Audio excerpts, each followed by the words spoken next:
So hello and welcome to Dana. Dana has agreed to chat with me today as part of my series about the North Node being in Aries at the moment. And when I first encountered Dana in a group that we've been in for the past 12 weeks, I remember first encountering your energy, Dana, and I thought there is something about you that is really, really resonating with me. And I felt like there was a really strong chance you were an Aries. And when you said that you were, I was like, yes, I got it right. Yay. And it just feels like at this time, I'm so aware that, as people try and call themselves into the higher account of what it feels like and means to act in Aries ways, I think it's a really beautiful thing to be able to showcase people who live as Aries Sun the whole time. Your whole life you've been Aries. So welcome and thank you for joining me. So Dana is an energy healer and a consciousness coach. And I would love to just dive into this, if that's okay with you, Dana. Do it. Let's do it. Okay, so the first thing that I would really love to bring here is the fact that Aries is ruled by Mars, the god of war. That's super masculine. And also, when we have Sun in Aries, whatever our sun sign is, that's calling us into our core, our solar plexus, our personality development, our ego, our confidence. And I feel there are probably quite a lot of challenges of being a woman, bringing that energy. How does that feel to you? Yes, definitely. Being a woman in this time that we're in right now has been a little bit of a challenge in that, we're coming away from being very, very suppressed as women and, going to the other spectrum where we're finding our voices and we're speaking out and we're making change in the world. And so being an Aries and having that masculine energy inside, and then being in a female and being expected by society and family and norms to be a certain way is quite challenging. Mm-hmm. Yeah, definitely. I have felt that. And is there anything that springs to mind about the nature of some of those challenges? Perhaps how to be versus the expectations of society, whether now or in the past? Um, well, I think that understanding the Aries sign has really helped me quite a bit. What are the attributes that come with being an Aries? And we can look at those in a way that reflects either positive or negative, right? But to me, those are both judgments of one way or another because we're equally both. So Aries is very straightforward, energetic, direct. To me, these are all good attributes. A lot of society sees those as not good attributes. So to be bold and to be courageous and to be a woman sometimes can offend people. So I had to really grow up and understand that it was okay to be those things and to not hide them, that they're actually really good attributes. But that was quite challenging, as especially in person. Can I just dig a little bit deeper on, are there any instances or stories or remembrances that you have about times that you weren't allowed to be forthright, straightforward, honest, direct, just say the thing? Sure. Yes. Let's see. There's a multitude of them. The biggest one that I would probably bring up right now is in the workforce. So I chose a career early on where I worked with doctors. So I worked in the dental profession. So when I was coming up in that time, very much men were the norm for a dentist. So you have doctor in front of their name, you have a man, you have a person of authority, and then you have me, the young, spunky, energetic assistant wanting to help people and being forthright. And it was like, oh, you don't get to speak your truth. You don't get to say that. That's not how we do things here. This is how we. So I felt very, very squashed and suppressed. And because it was a male figure and a person of authority, I really just allowed myself to be squashed, my true personality to be squashed. That's one incident. But I yeah, there's several others, but yeah, I Yeah, would say that's the I think that's probably really, really common in the workplace, and for a lot of women to have experienced that kind of thing. But I think it can really, for an Aries heart, I kind of feel like it's so there's an innocence to the Aries heart that's yes, fully expressed, truthfully expressed, quite easily, forthright expression. But then when we're met by somebody else's no, it feels like quite a rejection. It can feel really hurtful and like we're really taking it personally, because Aries is all connected with number one. It's like everything's personal, and it's about self-development, self-responsibility, self-leadership. So there's quite a focus on self, really. So it can feel even more like, oh, that's about me, taking yeah, it personally. Have you found yes. that? Yes, very much. In fact, I've heard that quite a bit, just throughout my whole life. It's like, don't take it personal. You're too sensitive. You know, it wasn't meant in that content. I don't know why you're taking it that way. Um, yeah. Yeah. And so, it, when we're talking about self leadership and self responsibility, that has always been a big internal quest for me, which is to understand myself, to better myself.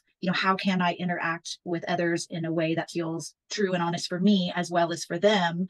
Um, I also have a Libra rising, so there's always this piece about balance for me and fairness, and um, so yeah, the self-regulating is a big part of our sign, right, and our aspect of who we are, which is great. I honor that. I really like that, and I think that that's important as human beings to be able to have that. So I know right now in this time of Aries, this Aries season, that people, that's coming up for them, and when they're not in this sign, they're not, this isn't their sun sign, they're probably really struggling with that, right? For you and I, it's more of a natural, like, oh, this is who we are, this is what we do. And they're like, oh gosh, I have to look at this piece and how do I move forward, and Yeah. having some. So I'm glad you're doing these talks so that people can kind of understand, like, oh, okay, this is what's happening right now. And I Yeah, can exactly. live it Yes. and get through it. Yeah, definitely. And it is that focus back on self, because um with our sun sign, whatever is our sun sign, we're really focusing on that as an area of growth and personality development. So like you say, it's been really important for me to always go, right, okay, if something's going wrong, my number one strategy is take it inside. Who am I? What's my next move? What's my next strategy? And take that responsibility. But that's a natural strategy for Aries, because that's part of our development. Maybe not for the other signs who may have focus on other areas. So yeah, I'm so glad that you brought that. Um, One moment. And the other interesting thing that connects both of us is that we're both projectors in human design. So we're Aries Sun and projectors. Um, and it's quite an interesting thing to be a projector, interesting thing to be the Sun in Aries. I think there's a magnification aspect and an amplification that happens when you're a projector anyway. But I guess that whole the Aries ability to just strike that match of truth, say the thing, and I don't know about you, but certainly I'm going to own that there's a very short time span between me having a thought and it being out of my mouth. And that can sometimes surprise other people, particularly if it's like a laser beam, a laser sharp observation. It's like I just emitted fire. It's like a dragon. Do you Yeah, resonate with that at all? absolutely. Absolutely. I always have the analogy of like ripping the band-aid off. It's like, why should we take, peek under and, like, no, let's get this off. Let's get it out in the open. Let's just go forward. And yeah, so, and I have noticed the reactions in others of like, oh, well, taking offense of it, when it's actually coming from a really big heart. It's coming from a place of like, let's clear this, let's look at this, let's talk about this, let's let's dig deep. And often people don't like to do that. Yes, I agree. And there are so many different strategies for digging deep, and I've observed that in all of the different signs. But I do think that the Aries strategy of we dig deep by getting everything out in the open. Let's, like you say, just rip it off. Let's get the wounds exposed. Let's get them cleaned up. Let's move forward. And that, yeah, I think possibly that strategy can make people, I've observed other people witnessing my behaviour, kind of recoiling as though that's too much. Mm. And earlier in life, I certainly received the message, I'm too much, therefore I need to turn it down. Just like stop being too much. And I thought, well, when can I speak? What am I allowed to say? And then that self-guessing, self-checking, but not in a positive way, can be a real diminishment and hold us back from moving forward with that benefit of being able to actually see and speak the truth in a moment. Have you found that too? Very much. Yes, yes. And that is that's a hardship. That has been a hardship in my life. Um, because like you say, the self-doubt comes up, right? We feel these things as human beings, we have these experiences, and as we're having these experiences, it's like, oh, this emotion has come up for me around what I'm doing or who I'm interacting with. And my honest truth was what it was. So if I felt happy or I felt excited about something, and then someone was like, oh, why are you so excited about this? It's just a movie, or it's just a whatever, it's just your birthday. It's just that just and to is it to me, those are words that are similar to should, right? So it's like you're too much, you're too, or you're not enough, or you're um yeah, they're like should, and those are words that shouldn't be in our vocabulary, right? If we could eliminate them, so great. So yes, I've felt that very much about you're too strong, you're too independent, you're too sensitive, you're too loud, you're too and so I did struggle with that quite a bit. I think even now I struggle with that, really owning my own voice and when is it okay to speak. And like you said, we in a group together, that's often where I feel more shut down or where I have to keep a lid on it. I really turned into an observer. That's kind of one way that I, squashed that in myself of just being forward and talkative. And it's like, okay, let me just be the observer first. Let me see what's going on in the group. Let me see who these people are. Let me see if they're safe. Let me see if I have a place to be bold here and to be my true self. So it's a little bit of a struggle going through life in a way, and that it should be okay for us to be ourselves. It should be okay for us to own who we are and express who we are and our thoughts and feelings. We should all have validity, right? Yes. And yet we come up against these areas where we are not allowed to. It's not acceptable to be ourselves or to express ourselves for whatever the reason is. Those are just the rules in that container. Mm. You're not allowed to be too loud. So we all have to talk calmly. We all have to, say that we love each other, even if we don't feel that way. We all have to, and right now in my life where I'm all about authenticity and being conscious. So I'm conscious that I'm expressive and that I want to be excited and I want others to be excited about this thing that we're doing together. And I'm conscious that you don't want to participate.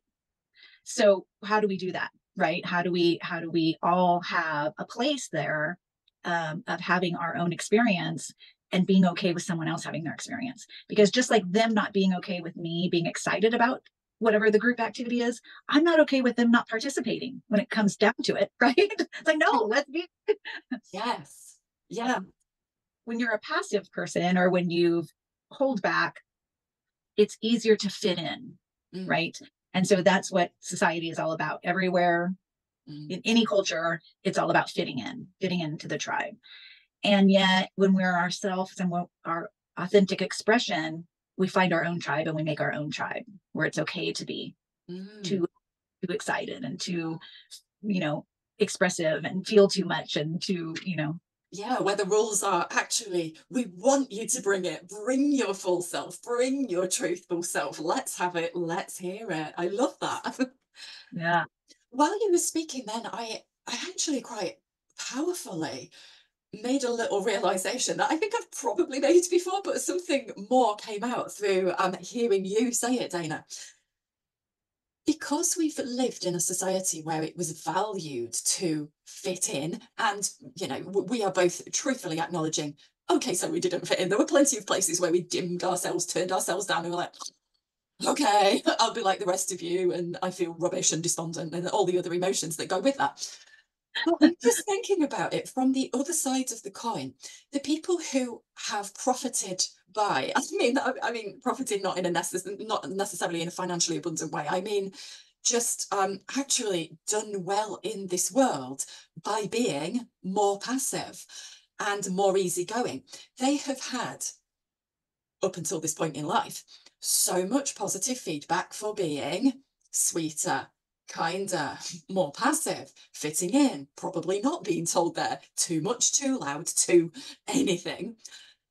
How are those people at this time going to call themselves more into their self responsibility, self leadership, come out of the shadows and realize that actually all those times that they've called people like you and me too much, maybe that was being confronted by their triggers. And actually, there's no way through that other than going within and doing the personal work. Yes. Yes, I agree. And I think this time is calling them to do that, whether they do or not. You know, if you're complacent and you're um, a good little boy or girl and you go along with the rules absolutely to the T, how alive are you? That's my question. How alive are you on the inside? Because I feel like they have really squashed themselves to fit in. And again, I believe this goes back to a feeling of safety, right? So when we're very, very young, our parents, our caregivers, whoever was there to guide us, when we couldn't speak and we couldn't, communicate, but we did it through crying or fussing or these different things. If a baby's too fussy, oh, they have colic, let's give them some medicine, let's treat them this way, let's do these things, or we put them in a room and let them cry it out. That's another theory. So all of those things that we're learning as a baby have to do with safety, right? Because it's survival. We only know survival. I'm hungry, I need a change, or I need a cuddle. And if those three things are not met because caregivers viewed it a certain way, we carry that through our lifetime. And so I feel that the ones who really have fit into that to feel safe are probably not going to step out during Aries season, or when they're called to, actually invited to look at this aspect of themselves. They probably won't, Mm, move forward with it. mm, So that brings up a really good point of like, well, how do we as Aries and natural leaders offer this safety for them to do with it? Where do we, how do we create containers for others to step into Aries energy and in a quote unquote positive light, because that could feel quite uncomfortable for them, right? okay. I mean, just as an easy instant, here's just the answer that sprang to my mind. Yeah. I have gathered more Aries women to me than any other sign. Well, probably Cancer as well, but Aries women generally.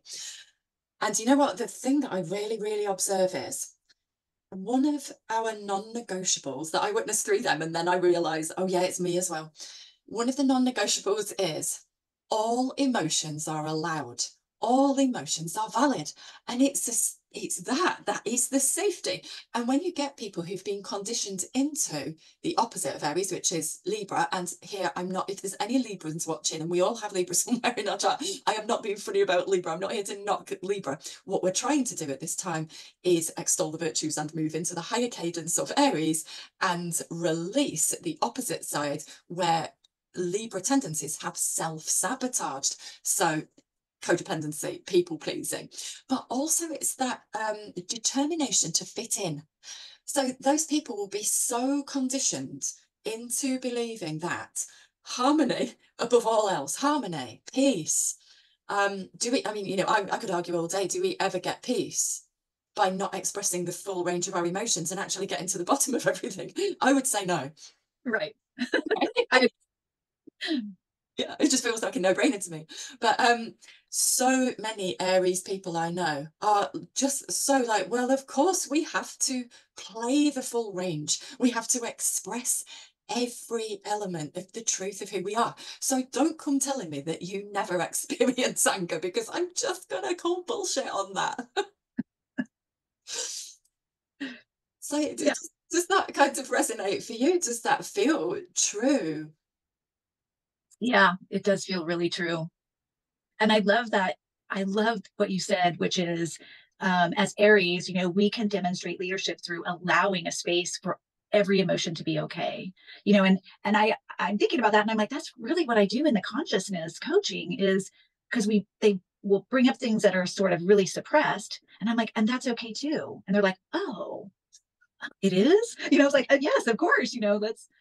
Let's let's gather together ways that we can bring that more to the forefront of your consciousness and allow it to be a part of your personality, because we are all the emotions. We are all the range of emotions. We just learn again, to that some are more valuable in society than others, or in partnerships, or in the workplace, which is what I came up against this week, me being my full Aries and saying, gosh, here's the situation. This is what I feel. This is what I'm seeing other people express that they feel. Can we talk about this? Can we, put it on the table and really be honest and move forward? And was hit with such resistance. It's like, no, you need to get along with everyone. Why are you doing this? What is your point in trying to bring this? You're just pointing fingers at everyone. It's like, well, I didn't think I was pointing fingers. I thought I was saying we all come with a piece. Communication is not one way.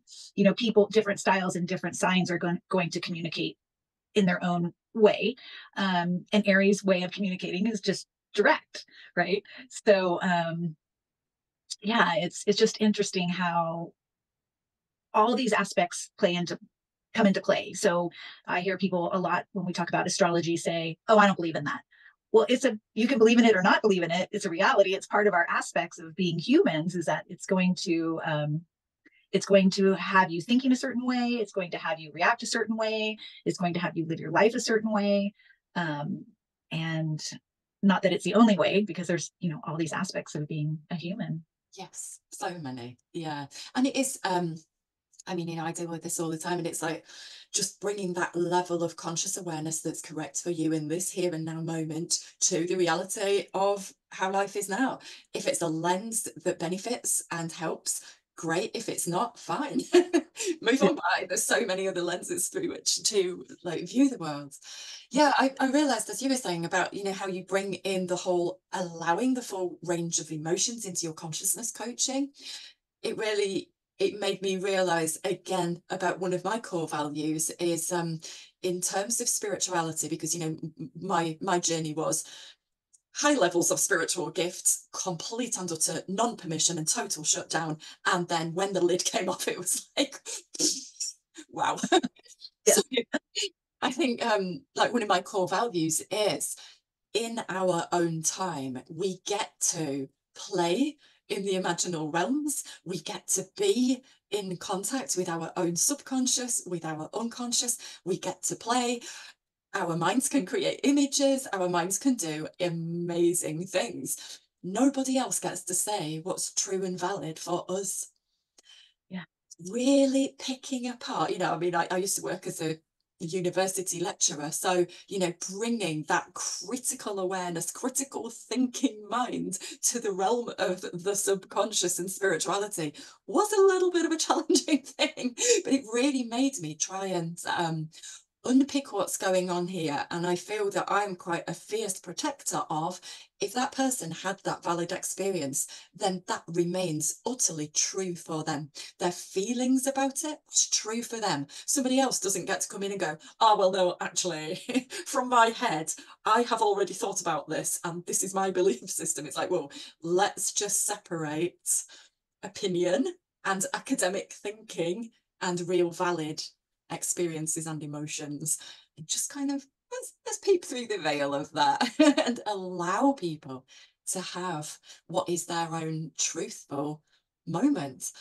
And by doing that for myself, I can't remember when I really powerfully locked onto it, probably 2012, when I was like, what would happen if I just trusted my own mind all the time?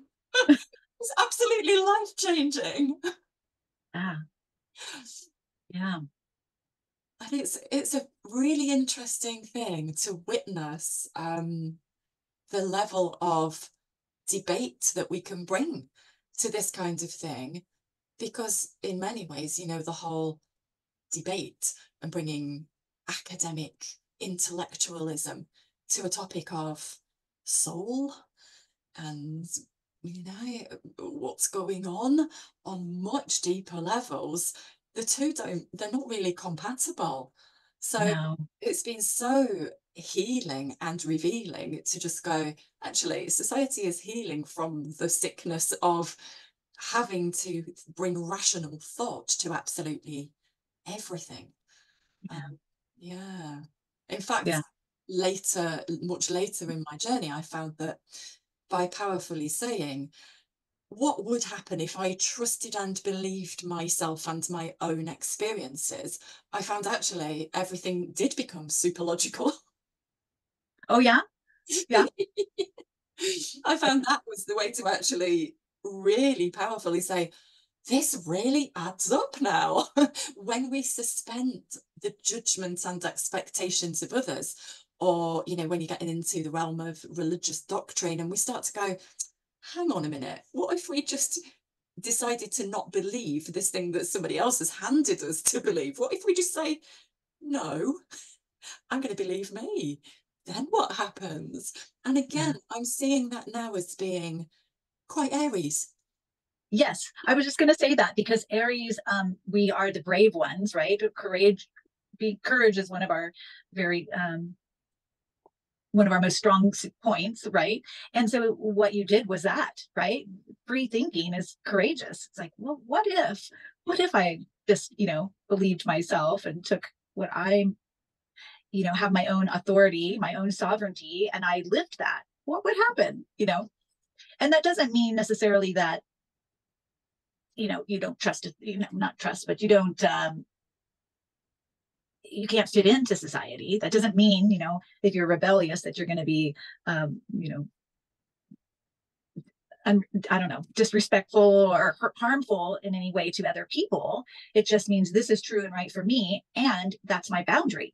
My boundary is I am sovereign and I will live my life the way I will live my life. And you can have your opinion over there. I don't need it in here in my space. And that takes a lot of courage. It takes a lot of courage to stand up and say, actually, I'm not too much. You're not enough. No, that's finger pointing, but just say, I'm not too much. Yeah. Um, just the right amount for me. Yeah. Yeah. Just me as I am. Yeah. Yeah. That's amazing. How do you feel that you call yourself into courage and bravery? Is it something that just comes like quite as a natural thing, or is there a process or mechanism or something that you, in a self-dialogue with yourself? I think it's both actually. I'm very self-motivated. So, I hold those true pieces of being an Aries, which is excited about life, new beginnings, moving forward, leadership, setting the example, being the way shower. So when I get up in the morning, I'm excited to connect with source energy and bring that into my own, connect it with my own mind, body, and soul, and then move forward with my day. So however that looks, I feel I'm very courageous with my clients. I'm very courageous with my coworkers. Um, I have another part-time job that I do, and um, that comes from the self-leadership and the self-motivation, right? And I'm sorry, ask me again. What was the question? How do you call yourself into courage and bravery? Right. Okay. So when, as an Aries and being a sensitive, I feel other people's energy. So one of the things that happens in my interactions with other humans, wherever it is in the world, is that I can feel their energy. And when I feel that it's coming from a negative place or an angry place, and it may not even be about me, those feelings, or, they're just having a bad day or they have something that's upset them. I feel myself automatically sort of go, oh, okay. And then testing, is this something I need to address? Editing, where to come back on. So, um, just bringing this back to the fact that everybody at this time, everyone in the collective is going to be showing up for themselves. Sorry, I'm going to do that bit again. At this time, with North Node being in Aries, everyone has the opportunity should they wish to take it, to step into their next level of Aries energy. So perhaps for some people that might be being more spontaneous, stepping out of societal norms where in the past they dimmed themselves in order to fit in, deciding that speaking their own truth and creating and maintaining their own boundaries is more important than going, yes, okay, I'll just do as you say, that whole piece. Yeah. Stepping up as a leader. So, you know, will be a lot of people who have amazing new ideas, particularly exciting new ideas for how we can live our lives differently in more authentic, exciting, bountiful, joyous, abundant, meaningful ways, intuitive ways, whatever that means. And actually having the courage to go forward with that, even if it means completely quitting a job and starting something else, even if it means taking a stand against family members and not falling out, but saying, actually, bravely, this is me and this is my direction. I'm just going to say my piece. I've held my tongue too long. We will see more people embodying these kinds of traits. It may be that people will call themselves out of their own shadows, call themselves out of a situation that's been festering for too long. Perhaps they need to step up and show their next level of independence. All of these things require Aries traits. But you know what? Nobody moves forward with a new project, with a new creative project, with any kind of leadership without the Aries traits. It just simply has to be, doesn't it? So what would you say if you could hone everything down and distill your Ariesness and your amazing Aries advice of having lived as an Aries for your whole life? What would you advise somebody to actually do? What is the root of stepping up into that courage? That's such a good question.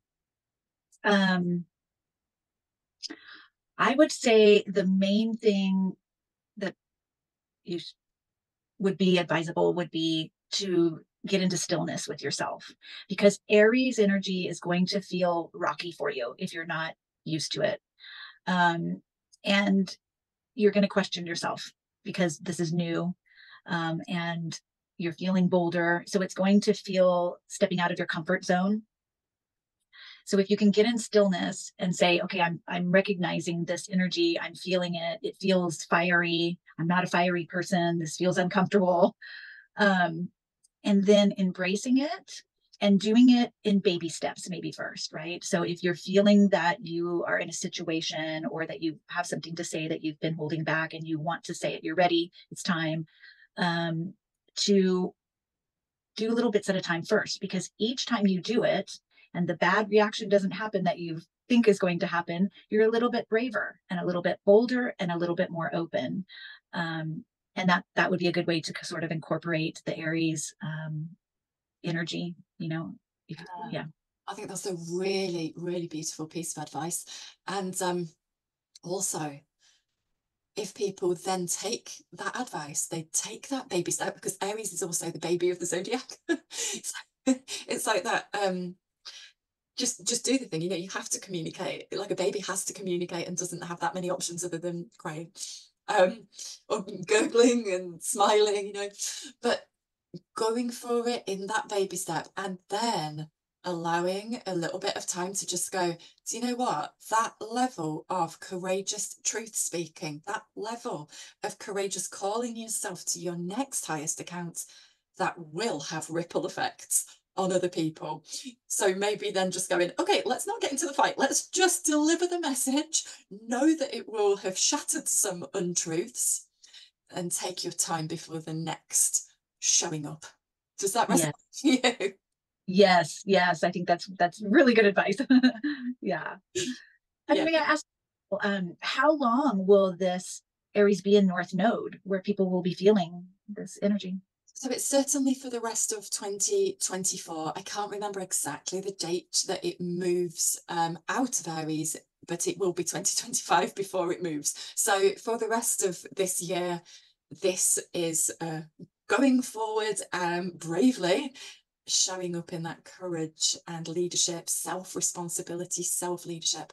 So that is a theme for the whole of 2024. And we do have quite a lot of other powerful transits that are going to happen. So mainly Pluto will dip back into the sign of Capricorn during autumn time this year. And that will be, I suspect, a huge tower moment for anything that did not crumble that needed to around I mean there are so many different potentials, but around power, control, patriarchal control, anything where people were still profiting from those old ways that won't serve us moving forwards. I will predict a big tower moment for that. So the ability to stand up in that Aries energy to see us through that time, I think, will be even more important. Yes, yes. So thank you so much for joining me today. I've really, really enjoyed hearing your perspectives, and I'm sure that anyone listening to this will really get a sense of your own Aries attunement. So thank you, because we all express this energy in different ways, and I love that we've been able to find so much common ground, even though, you know, I think that we present quite differently. But yeah, I think it's just lovely that people can see the different styles of Aries. So thank you again. Thank you, Rachel, for inviting me. I really enjoyed it as well. And I always enjoy my interactions with you and seeing how you express it. So go Aries. Be more Aries. Okay, thanks so much.